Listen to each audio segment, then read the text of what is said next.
Is it normally 100 degrees in Wonderland?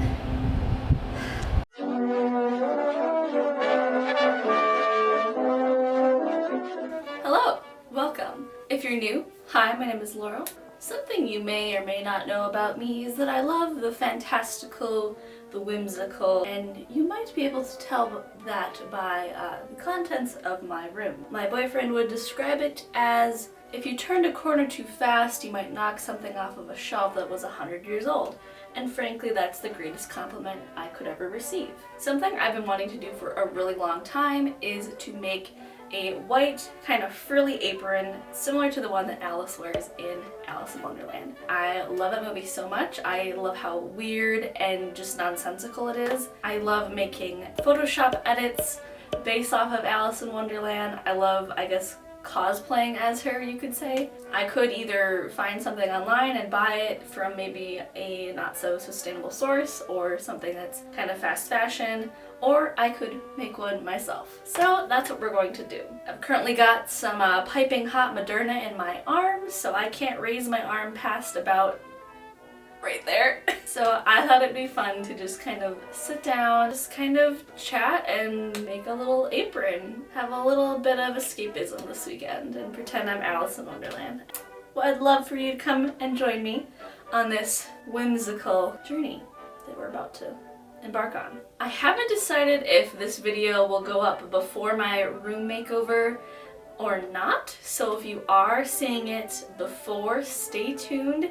It's coming very soon. I'm almost done. There are just a couple more touches I want to put on this room and just really make sure it's perfect before the internet sees it. I did thrift 2 different kinds of white fabric. This is the one I initially thought would be perfect for the apron because I think it's a tablecloth. And honestly, I think it might be 100% linen, which is awesome. It's so soft and lightweight. I think this would be perfect for an apron. I don't have really a pattern. I'm just gonna kind of wing it, and we're gonna try to make this as easy as possible, so if you want to follow along at home, you're more than welcome to do so. I have been sewing for many years off and on. I'm by no means a pro, but I have made a few successful items in the past. Let's get started. Alright, ladies and gentlemen, so the first thing I did was measure the distance from my waist to the bottom of where I wanted that apron to go, measure across, and cut with my very dull scissors. The tablecloth that I used came with this finished edge, which made a really nice edge for the apron. So I measured and made sure that it would look good once all those pleats were in. I just cut 2 strips off of the white, the same length that I did the apron, because what I'm thinking for the waistband and the tie, this isn't quite enough fabric in the back to make that big bow that she has. I think what I'm going to do is sew these 2 pieces. I'm going to cut these little ends off. Sew these 2 pieces together to make a really long waistband and tie. And then I'm also going to fold this in half to make it a little bit more sturdier and finish off those rough seams as well. I'm kind of working off of this general image. I like the ruffly sleeves. For the ruffle, since I'm not going off of any kind of a pattern, I think that it's kind of just this general shape and then kind of gather it to make that ruffle. I definitely want this straight neckline, and then I think I will do cross in the back because I think that looks kind of cute as well. Okay. For that front part of the apron or the bodice, I just measured a general measurement across my bust and how high from the waist I wanted it to go. I took that measurement across and then doubled the length so that I could fold that piece of fabric in half to make it a little bit less see-through. Now for this part, I used a metal tape measure, but I recommend using a fabric one. I just measured the part from my waist, across my shoulder, across my back to where I wanted the cross of the strap to be. I took that measurement, cut out a piece of fabric about 6 inches across, cut that in half so that there would be 2 straps. Then I decided I wanted the ruffle to be longer than the strap to have room for the pleating, and cut a general circle-y shape across as evenly as I could. Then I cut that in 2 to make 2 ruffles. What I've done so far is I took the waistband strips.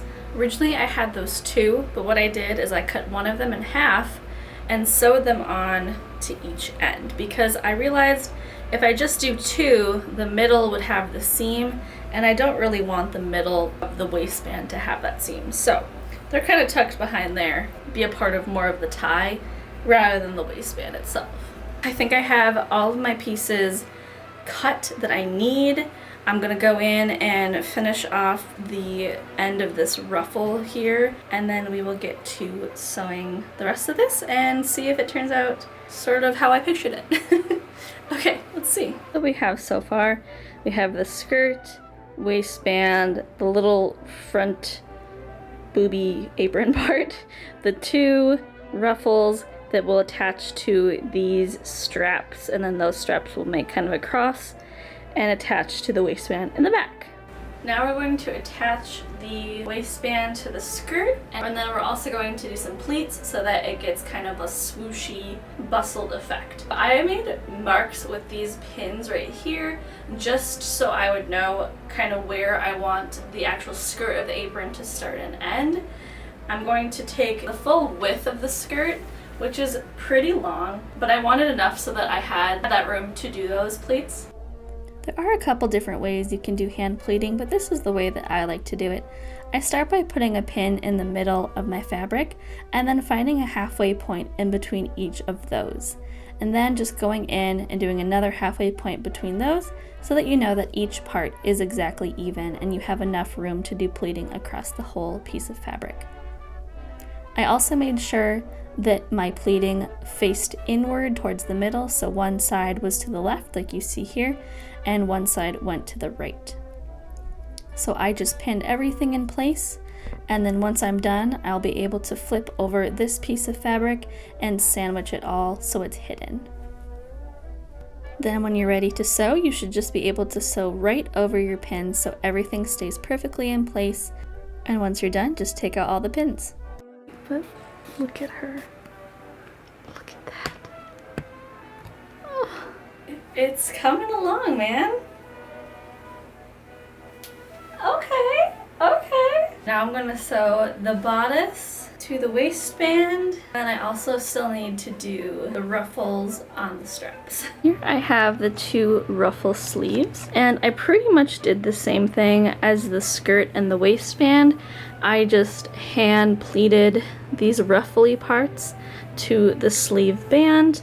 I did them like an inch or two apart for all of them, and then I made sure that I did opposite so that there would be a left and a right shoulder. So this one, when I fold this over, this one, if you're looking at me wearing it, this will be on my left, and then that one will be on the right. So then this part up here will connect to the back. I honestly think this is one of my favorite parts about sewing, is just sewing right over those pins and then taking them all out. It's just, I don't know, it's a good feeling. Now on to the reveal.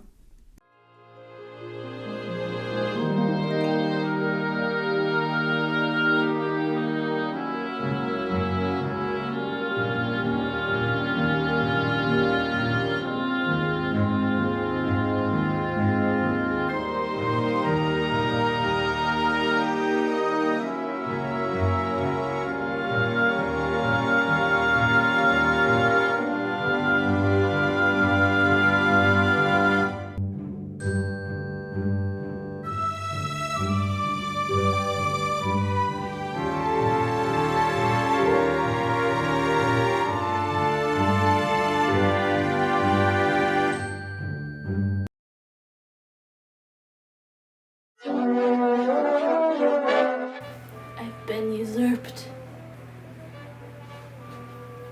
Wasn't disturbed.